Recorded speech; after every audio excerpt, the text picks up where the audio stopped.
parades, bands, music, costumes and green lights. Yet behind all these celebrations is the story of an ordinary man who faced an extraordinary mission: to bring the Christian faith to the pagan Irish almost 16 centuries ago. The outcome was one of the most notable success stories of the early church, one that resulted not only in the Irish being converted to the faith, but then becoming missionaries of the faith themselves.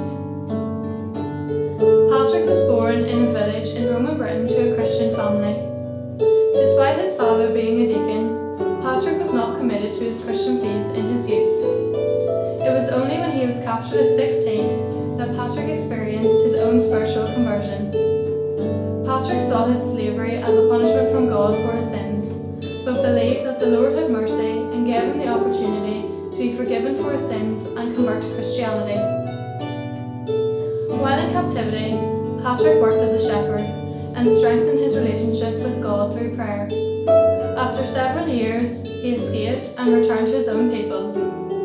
However, this was not the end of Patrick's time in Ireland. After becoming a cleric, he returned to Northern and Western Ireland as a missionary. He brought Christianity to Ireland and converted many pagans to Christianity. He also challenged many of their leaders and druids. Patrick faced much opposition and many challenges during his mission, both from the pagan Irish and the church in Britain. But he remained faithful to the call he had received from God and sacrificed his own safety and desires to teach the Irish about God.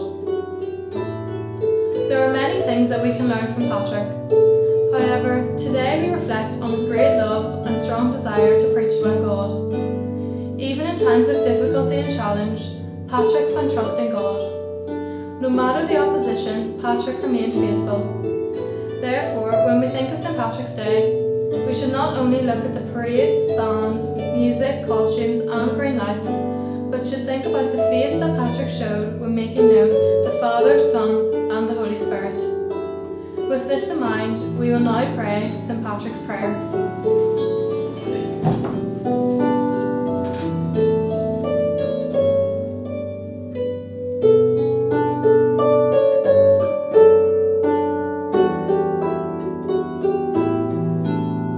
Christ be with me, Christ be within me, Christ behind me, Christ before me, Christ beside me, Christ to win me, Christ to comfort and restore me, Christ beneath me, Christ above me, Christ in quiet, Christ in danger, Christ in hearts of all that love me, Christ in mouth of friend and stranger.